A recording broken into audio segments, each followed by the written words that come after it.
ಈತ ಮೈತುಂಬ ಸಾಲ ಮಾಡಿಕೊಂಡಿದ್ದ. ಸಾಲದು ಎಂಬಂತೆ ಬೈಕಿಗೂ ಮತ್ತು ಆಟೋಗೆ EMI ಕಟ್ಟಕ್ಕೆ ಆಗದಿರಾ ಪರದಾಟ ನಡೆಸ್ತಾ ಇದ್ದ. ಅದೇ ಸಮಯಕ್ಕೆ ತನ್ನ ಗೆಳತಿ ಮಾಡಿದಂತಹ ವಿಡಿಯೋ ಕಾಲ್ನಲ್ಲಿ ಒಂದು ಮಾಂಗಲ್ಯ ಚೈನನ್ನು ತೋರ್ತಾಳೆ. ಅದೇ ಆಕೆಗೆ ಮೃತ್ಯುವಾಗಿ ಪರಿಣಮಿಸುತ್ತೆ. ಆ ಬಳಿಕ ನಡೆದಿದ್ದು ಘನಘೋರ ಕೃತ್ಯ ಅಂತ ಹೇಳ್ಬೋದು. ಈ ಬಗ್ಗೆ ಒಂದು ಸ್ಟೋರಿ ಹೇಳ್ತೀನಿ ನೋಡಿ.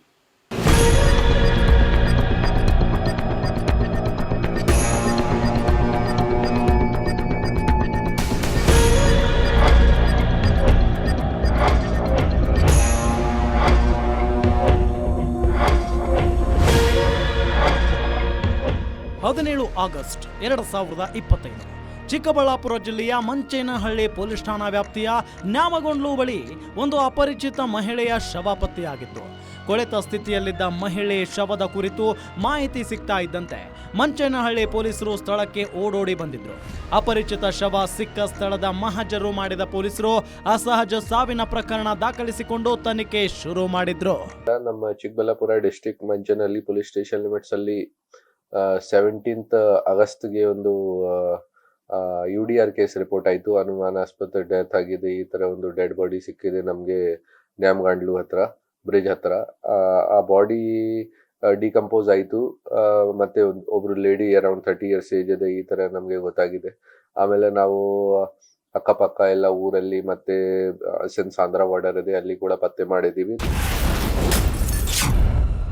ಶವ ಸಿಕ್ಕ ಮರುದಿನ ಅಪರಿಚಿತ ಶವದ ಕುರಿತು ಸಿಕ್ಕಿತ್ತು ಸುಳಿವು. ಹಿಂದೂಪುರದಲ್ಲಿ ಮಿಸ್, ನ್ಯಾಮಗೊಂಡ್ಲು ಬಳಿ ಶವವಾಗಿ ಪತ್ತೆ. ಆಗಸ್ಟ್ 18, 2025 ಚಿಕ್ಕಬಳ್ಳಾಪುರ ಪೊಲೀಸರಿಗೆ ಅಪರಿಚಿತ ಶವದ ಕುರಿತು ಸಣ್ಣ ಸುಳಿವು ಸಿಕ್ಕಿತ್ತು. ಕರ್ನಾಟಕದ ಗಡಿಗೆ ಹೊಂದಿಕೊಂಡಿರೋ ಆಂಧ್ರದ ಸತ್ಯಸಾಯಿ ಜಿಲ್ಲೆಯ ಹಿಂದೂಪುರದಲ್ಲಿ ಒಂದು ಮಿಸ್ಸಿಂಗ್ ಕಂಪ್ಲೇಂಟ್ ದಾಖಲಾಗಿತ್ತು. ಆಗಸ್ಟ್ 14, 2025 ಹಿಂದೂಪುರ ನಿವಾಸಿಯಾದ ಅರ್ಚನಾ ಕಾಣೆಯಾಗಿದ್ದಾಳೆ ಅಂತ ದೂರು ದಾಖಲಾಗಿತ್ತು. ಮಿಸ್ಸಿಂಗ್ ಕಂಪ್ಲೇಂಟ್ನಲ್ಲಿದ್ದ ಗುರುತುಗಳಿಗೂ ಶವಕ್ಕೂ ತಾಳೆಯಾಗುತ್ತಿತ್ತು.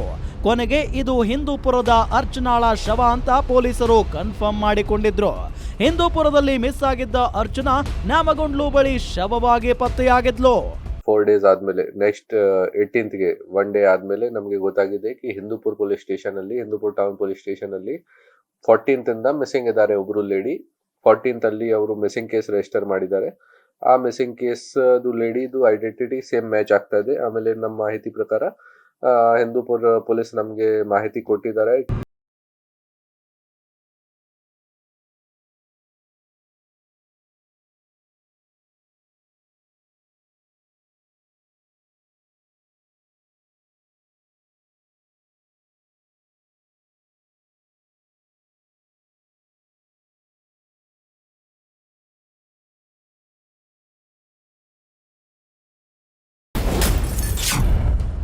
ಕೊಲೆಯ ಜಾಡು ಹಿಡಿದು ಹೊರಟ ಪೊಲೀಸರಿಗೆ ಭರ್ಜರಿ ಶಾಕ್. 4 ಗೆಳೆಯರು ಸೇರಿ ಅರ್ಚನಾ ಕೊಲೆಗೆ ಹಾಕಿದ್ರು ಸ್ಕೆಚ್. ಶವದ ಗುರುತು ಪತ್ತೆಯಾಗಿತ್ತು. ಆದರೆ ಕೊಲೆಯಾಗಿದ್ದ ಮಹಿಳೆ ಅರ್ಚನಾಳ ಕೊಲೆಗೆ ಕಾರಣ ಏನು? ಕೊಲೆ ಮಾಡಿದ್ಯಾರು? ಎಲ್ಲಿ ಕೊಲೆ ಮಾಡಿದ್ರು? ಹೇಗೆ ಕೊಲೆ ಮಾಡಿದ್ರು ಅನ್ನೋ ಜಾಡು ಹಿಡಿದು ಹೊರಟ ಪೊಲೀಸರು ಕೊಲೆಗೆ ಕಾರಣ ತಿಳಿದು ಶಾಕ್ಗೆ ಒಳಗಾಗಿದ್ರು. ಅರ್ಚನಾ ತೊಟ್ಟಿದ್ದ ಚಿನ್ನದ ಆಭರಣಗಳೇ ಆಕೆಯ ಕೊಲೆಗೆ ಮೂಲ ಕಾರಣ ಅನ್ನೋದನ್ನ ತಿಳಿದ ಪೊಲೀಸರು ಕೊಲೆಗಾರರಿಗೆ ಬಲೆ ಬೀಸಿ ಕೂತ್ರು. ಇದರ ಭಾಗವಾಗಿ ಅರ್ಚನಾ ಏನು ಕೆಲಸ ಮಾಡ್ತಿದ್ಲು ಅನ್ನೋದನ್ನ ಕೆದಕಿದ್ರು. ಆಗ ಗೊತ್ತಾಗಿದ್ದು ಏನಂದ್ರೆ ಅರ್ಚನಾ ಬೆಂಗಳೂರಿನಲ್ಲಿ ಕ್ಯಾಟರಿಂಗ್ ಕೆಲಸ ಮಾಡಿಕೊಂಡಿದ್ಲು. ಜೊತೆಗೆ ಆಗಾಗ ರಿಸೆಪ್ಷನಿಸ್ಟ್ ಆಗಿ ಕೆಲಸ ಮಾಡಿಕೊಂಡಿದ್ಲು ಅನ್ನೋದು ಗೊತ್ತಾಗಿತ್ತು. ಕೂಲಿ ನಾಲಿ ಮಾಡಿ ಜೀವನ ಸಾಗಿಸಿಕೊಂಡಿದ್ಲು. ಕ್ಯಾಟರಿಂಗ್ ಕೆಲಸ ಮತ್ತು ರಿಸೆಪ್ಷನಿಸ್ಟ್ ಆಗಿ ಕೆಲಸ ಮಾಡ್ತಿದ್ದ ಅರ್ಚನಾಗೆ ಬೆಂಗಳೂರಿನಲ್ಲಿ ಆಟೋ ಓಡಿಸಿಕೊಂಡಿದ್ದ ರಾಕೇಶ್ ಪರಿಚಯವಾಗಿದ್ದ. ಈತ ಮೂಲತಃ ಚಿಕ್ಕಬಳ್ಳಾಪುರ ಜಿಲ್ಲೆಯ ಗೌರಿಬಿದನೂರು ತಾಲೂಕಿನ ವಿರೂಪಸಂದ್ರದ ವಾಸಿಯಾಗಿದ್ದ. ಇದೇ ರೀತಿ ಅರ್ಚನಾಗೆ ಅಂಜಲಿ ಮತ್ತು ನಿಹಾರಿಕಾ ಅನ್ನೋರು ಕೂಡ ಪರಿಚಯವಾಗಿದ್ರು. ಈ ಪರಿಚಯ ಗಾಢ ಸ್ನೇಹಕ್ಕೆ ತಿರುಗಿತ್ತು. ಎಲ್ಲರೂ ಚೆನ್ನಾಗಿಯೇ ಮಾತನಾಡಿಕೊಂಡಿದ್ರು. ಇಂಥ ಅರ್ಚನಾ ಕೊಲೆಗೆ ಆಕೆಯ ಗೆಳೆಯರೇ ಕಾರಣ ಅನ್ನೋದು ಪೊಲೀಸರಿಗೂ ಗೊತ್ತಾಗಿತ್ತು. ಕೆಲವೇ ದಿನಗಳ ಹಿಂದೆ ಚಿನ್ನಾಭರಣ ಖರೀದಿಸಿದ್ದ ಅರ್ಚನಾ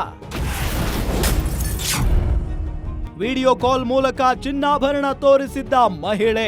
ಬೆಂಗಳೂರಿನಲ್ಲಿ ಕ್ಯಾಟರಿಂಗ್ ರಿಸೆಪ್ಷನಿಸ್ಟ್ ಕೆಲಸ ಮಾಡ್ತಿದ್ದ ಅರ್ಚನಾಳ ಗಂಡ ನಾಗರಾಜು ಕೂಲಿ ಕೆಲಸ ಮಾಡಿಕೊಂಡಿದ್ದ. ಗಂಡ ಹೆಂಡತಿ ಇಬ್ಬರು ಸೇರಿ ದುಡಿದ ಹಣವನ್ನ ಉಳಿಸಿದ್ರು.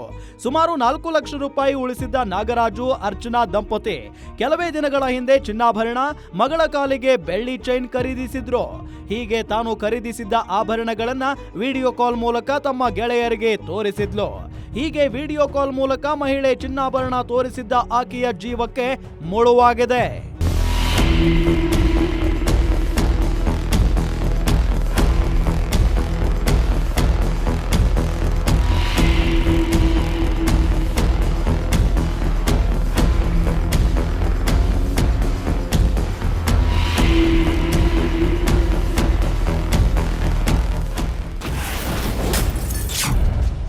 ಚಿನ್ನಾಭರಣ ನೋಡಿ ಗೆಳೆಯರೇ ಮಾಡಿದ್ರು ಭಾರಿ ಪ್ಲಾನ್.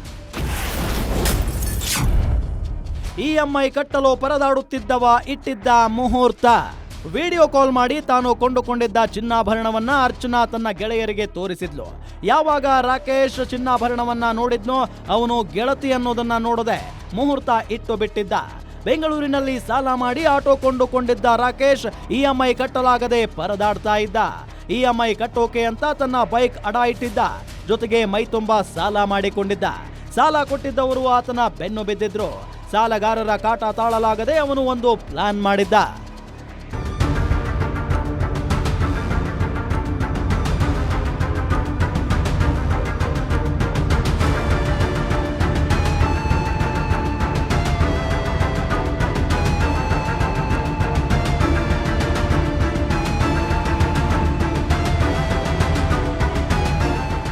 ಅರ್ಚನಾಗೆ ಕರೆ ಮಾಡಿದ ರಾಕೇಶ ಎಲ್ಲರೂ ಸೇರಿ ಟ್ರಿಪ್ ಹೋಗೋಣ ಅಂತ ಹೇಳಿದ್ದ. ನನ್ನ ಜೊತೆಗೆ ಅಂಜಲಿ, ನಿಹಾರಿಕಾ ಬರ್ತಾರೆ. ನಮ್ಮನ್ನ ನವೀನ್ ಅನ್ನೋನು ಪಿಕಪ್ ಮಾಡ್ತಾನೆ ಅಂತ ಹೇಳಿದ್ದ. ತನ್ನ ಸ್ನೇಹಿತನ ಮಾತಿಗೆ ಅರ್ಚನಾ ಕೂಡ ಸರಿ ಅಂದಿದ್ಲು. ಹೀಗೆ ಅರ್ಚನಾ ಗ್ರೀನ್ ಸಿಗ್ನಲ್ ಕೊಡ್ತಾ ಇದ್ದಂತೆ ಡ್ರೈವರ್ ನವೀನ್ ನನ್ನ ಕರೆದುಕೊಂಡು ರಾಕೇಶ್, ಅಂಜಲಿ, ನಿಹಾರಿಕಾ ಹಿಂದೂಪುರಕ್ಕೆ ಹೋಗಿದ್ರು. ಅಲ್ಲಿ ಅರ್ಚನಾಳನ್ನ ಗಾಡಿ ಹತ್ತಿಸಿಕೊಂಡು ಚಿಕ್ಕಬಳ್ಳಾಪುರಕ್ಕೆ ಬಂದಿದ್ರು. ಚಿಕ್ಕಬಳ್ಳಾಪುರ, ಗುಡಿಬಂಡೆ, ಈಶಾ ಫೌಂಡೇಶನ್ ಸೇರಿ ಹಲವೆಡೆ ಸುತ್ತಾಡಿದ ಬಳಿಕ ಮಂಚನಹಳ್ಳಿ ಸಮೀಪಕ್ಕೆ ಬಂದಿದ್ರು. ಅಲ್ಲಿ ಅರ್ಚನಾಳನ್ನ ಕೊಲೆ ಮಾಡಿ ಆಕೆಯ ದೇಹವನ್ನ ನ್ಯಾಮಗೊಂಡ್ಲು ಬ್ರಿಡ್ಜ್ ಬಳಿ ಬಿಸಾಡಿ ಹೋಗಿದ್ರು. ಅದು ನಾವು ಇನ್ವೆಸ್ಟಿಗೇಷನ್ ಮಾಡ್ತಾ ಇದೀವಿ. ಬಟ್ ಹಿಂದೂಪುರಿಂದ ಪಿಕಪ್ ಮಾಡಿ ಗೌರಿಬಿದನೂರ್ ಕಡೆ, ಆಮೇಲೆ ಪೆರೇಸಾಂದ್ರ ರೋಡ್ಗೆ ಬಂದಿದ್ದಾರೆ. ಗುಡಿಬಂಡೆ ಸೈಡ್ ಇಂದ ಈಶಾ ಹತ್ರ ಹೋಗಿದ್ದಾರೆ. ಈ ತರ ನಮ್ಗೆ ಮೊಬೈಲ್ ಲೊಕೇಶನ್ಸ್ ಇಂದ ಸಿಕ್ಕಿದೆ. ಆಮೇಲೆ ಲಾಸ್ಟ್ಲಿ ಇದು ಡಿಪಾಲ್ಯ ಹತ್ರ ನ್ಯಾಮಗಂಡ್ಲು ಬ್ರಿಡ್ಜ್ ಇದೆ, ಅಲ್ಲಿ ಹೋಗಿ ಅವ್ರಿಗೆ ಬಾಡಿದು ಡಿಸ್ಪೋಸ್ ಮಾಡಿ.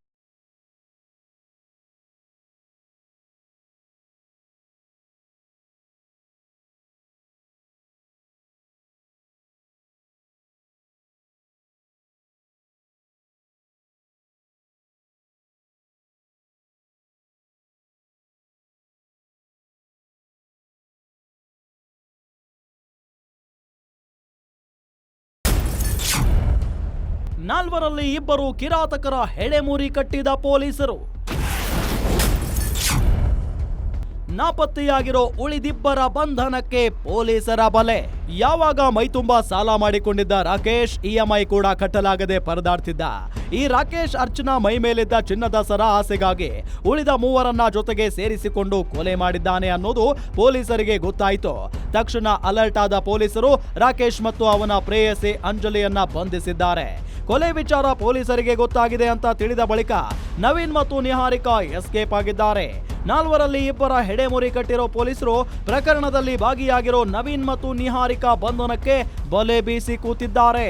ಸೊ ನಾವು ಈ ಕೇಸಲ್ಲಿ ಆಲ್ರೆಡಿ ರಾಕೇಶ್ ಮತ್ತೆ ಅಂಜಲಿಗೆ ಅರೆಸ್ಟ್ ಮಾಡಿದೀವಿ. ಗಾಡಿ ಡ್ರೈವರ್ ಒಬ್ರು ಇದರ ನವೀನ್ ಮತ್ತೆ ಇನ್ನೊಬ್ರು ನಿಹಾರಿಕಾ, ಇವರದ್ದು ಅರೆಸ್ಟ್ ಪೆಂಡಿಂಗ್ ಇದೆ. ಅವ್ರ ಬಗ್ಗೆ ಕೂಡ ಟೀಮ್ ಪ್ರಯತ್ನ ಮಾಡ್ತಾ ಇದ್ದಾರೆ. ಸೊ ಈ ಕೇಸಲ್ಲಿ ಸಿನ್ಸ್ ಮೊದಲೇ UDR ರಿಜಿಸ್ಟರ್ ಆಯಿತು, ಮತ್ತೆ ಹಿಂದೂಪುರಲ್ಲಿ ಮಿಸ್ಸಿಂಗ್ ಕೇಸ್ ರಿಜಿಸ್ಟರ್ ಆಯಿತು. ಇದು ಎಲ್ಲ ಪತ್ತೆ ಆದ್ಮೇಲೆ ನಾವು ಮಂಚೇನಹಳ್ಳಿ ಸ್ಟೇಷನ್ ಅಲ್ಲಿ ಒಂದು ಮರ್ಡರ್ ಕೇಸ್ಗೆ ಕನ್ವರ್ಟ್ ಮಾಡಿದ್ದೀನಿ. ಇದನ್ನು ಕೂಲಿ ನಾಲಿ ಮಾಡಿಕೊಂಡು ನೆಮ್ಮದಿಯಾಗಿ ಮಗಳೊಂದಿಗೆ ಸುಖವಾಗಿ ಸಂಸಾರ ಮಾಡ್ತಾ ಇದ್ಲು. ಆ ಒಂದು ಕುಟುಂಬವನ್ನ ಏನು ತನ್ನ ಸಾಲವನ್ನು ತೀರಿಸ್ಕೊಳ್ಳೋಕ್ಕಾಗಿ ಈತ ಬಲಿ ಕೊಟ್ಟಿದ್ದಲ್ಲದೆ ತನ್ನ ಪ್ರಿಯತಮೆ ಕೂಡ ಜೈಲಿಗೆ ಕರ್ಕೊಂಡು ಹೋಗಿದ್ದಾನೆ. ಜೊತೆಗೆ ಇನ್ನಿಬ್ಬರು ಸ್ನೇಹಿತರನ್ನು ಕೂಡ ಈಗ ಈ ಒಂದು ಕೆಡ್ಡಕ್ಕೆ ಕೆಡತಕ್ಕಂಥ ಕೆಲಸ ಈ ರಾಕೇಶ ಮಾಡಿರ್ತಕ್ಕಂಥದ್ದು. ಇದೇ ಇವತ್ತಿನ ವಿಶೇಷ. Rajappa, gannet news, Chikkaballapur.